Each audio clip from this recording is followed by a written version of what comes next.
Welcome back to a brand new video. Now, our most recent pre-season friendly was against Coventry on Sunday, and we won the game. It seemed to be, a good result, a good win as always, scoring 2 goals, 2 very good goals as well. So, you thought it'd be very, very positive, very good going into our last pre-season game this weekend, but it just didn't really end up like that. Really, there was a lot of, looking from the outside, it looked good, a good win.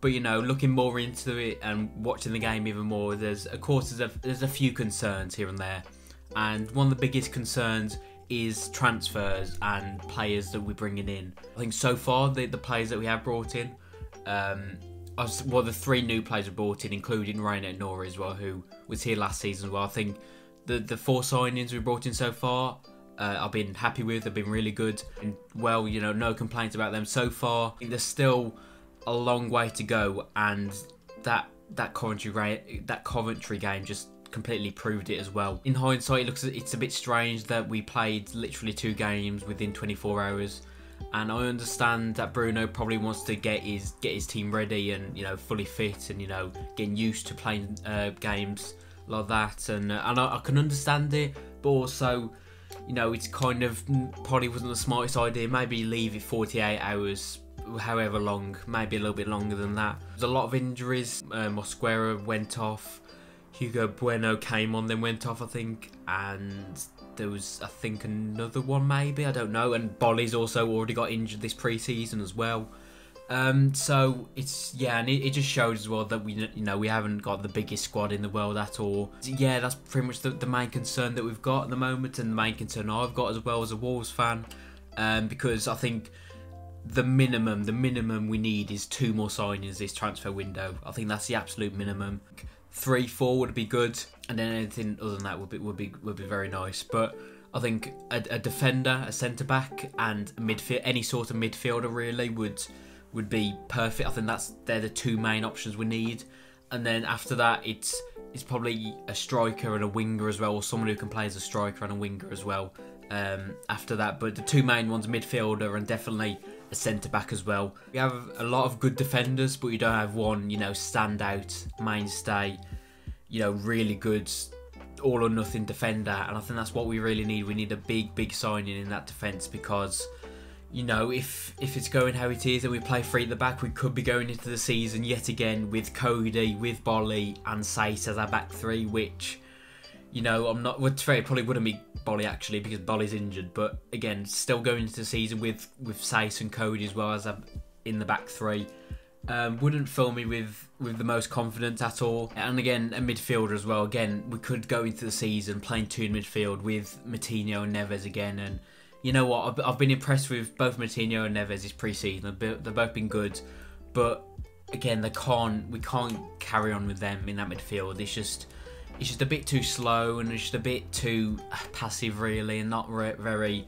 adventurous going forward. And yeah, it's just quite negative having them 2 in there. To be fair, Dendoncker as well. I thought Dendoncker's had a very good pre-season so far, and I think Dendoncker's a player that's had a lot of stick off Wolves fans recently. And I don't rate Dendoncker, but I think he's a good player, and I think Nuno was just using him in the wrong way last season, and I've been very impressed with him so far, and I wouldn't mind seeing him in there, but you need someone else next to him, or if you go with a Neves, you need a more advanced midfielder in there, because having Matinho and Neves are 2 same players, and it's very sideways and very boring, and it just doesn't work. It doesn't work if Bruno Lage wants to play this attacking, high pressing, non-stop system. We've been linked to some midfielders. There's obviously Aaron Ramsey, I should say, and Jens Kustute, I believe his name is, the Swedish midfielder from is he Midtjylland? I think he's at the moment. And again, 2 players we've both been linked with, and I'll take any of them. I think Ramsey, I think if we can get some sort of cut in his wage, I'll definitely take Ramsey. I think it's a big signing, and I think he is a very good player and a goal scoring threat as well, as we've seen in the Premier League before, and also Premier League quality as well, which is something that we never go for, and I think that would do us the world of good. Again, someone who has that Premier League quality, who's played in the Premier League for years and years. And yeah, I'll definitely take someone like Ramsey, or there's Kastute, who's a younger option. I think he's, what, 20, 21 or something. Again, I think we have been linked to him. I don't know if there's actual talks between the two clubs, I don't know, but he's definitely going to leave Midtjylland. So, you know, I think we just need bodies in, with some sort of bodies in there, whether they're young prospects or experienced players. We just need someone in, definitely in that midfield, and definitely a centre back as well. And there's also the links of people moving away as well. Someone like Adama, who's been linked away with literally Chelsea, Liverpool, West Ham, Leeds. Just a lot of teams have been linked to him. And I said in the Ruben Neves video I've done, the last video I've done. If you want to go check that out, then feel free.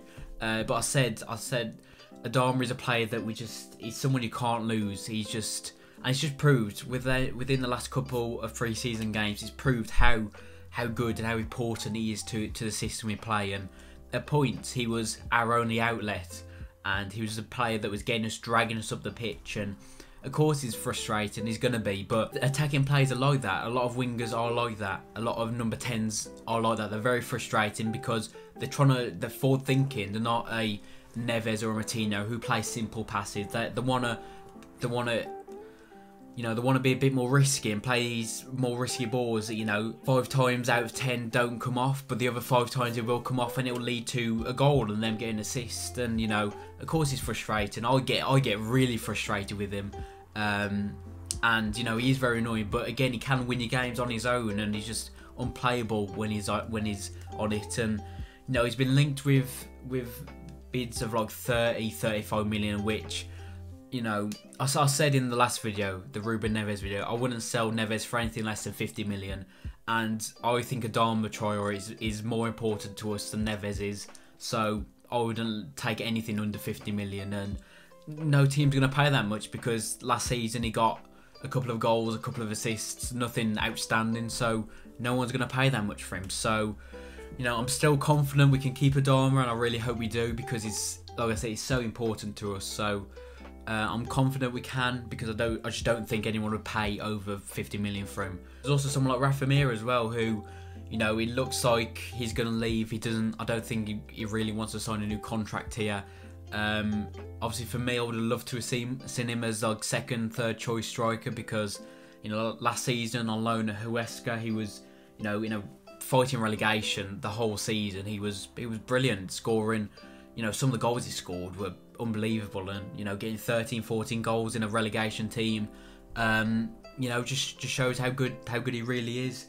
He's bulked up a lot, looks a lot bigger, very tall as well, very similar to a Jimenez type build and stuff. And of course at the Olympics now, literally I think a week ago, he scored a hat-trick for Spain in the Olympics, and they're now through to whatever round they're through to, but he's the one that dragged them through that and getting a hat-trick of the Olympics. And he has been linked with Barcelona recently, and there's been talks that there's going to be a swap deal. So if we can get a half decent swap player for him, then I'll take that. And of course a lot of fans are saying we should cash in on him now, because this is the peak his price is ever going to get at. Having a great season at Huesca last season, scoring a hat-trick and scoring goals at the Olympics as well is just going to add to that even more.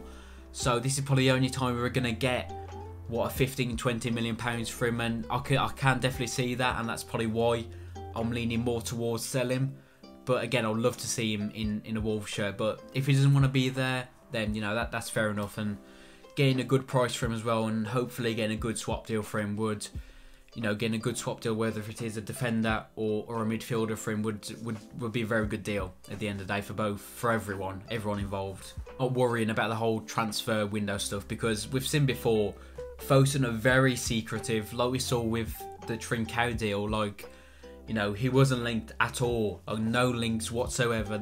Like 2 weeks, a fortnight before he came and he was announced as a Wolves player, there was nothing at all. And it just shows that he's a massive signing for us, and how secretive they kept it. And they also said in that Wolves interview, whatever they've done, they said that there's going to be a lot of transfers done late in the window, and that's happened the last few seasons as well. So I'm not worrying just yet. When he gets down to the last week or so, and there's still no sort of links, then I will be worried then. But for now, there isn't many links at all. It's been very boring the last few weeks or so, but I'm still confident in Folkestone that they can get some plays over the line. But yeah, let me know your thoughts. Who you think we should sign?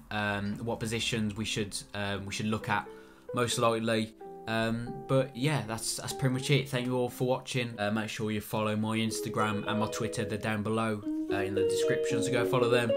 Make sure you like and subscribe as always. New videos coming out every single week. So yeah, really appreciate the support recently on the channel. But yeah, thank you all for watching. Hopefully you stay well, stay safe, and I'll see you in the next one. She calls me day and night. I'm sorry, girl, you just don't make me feel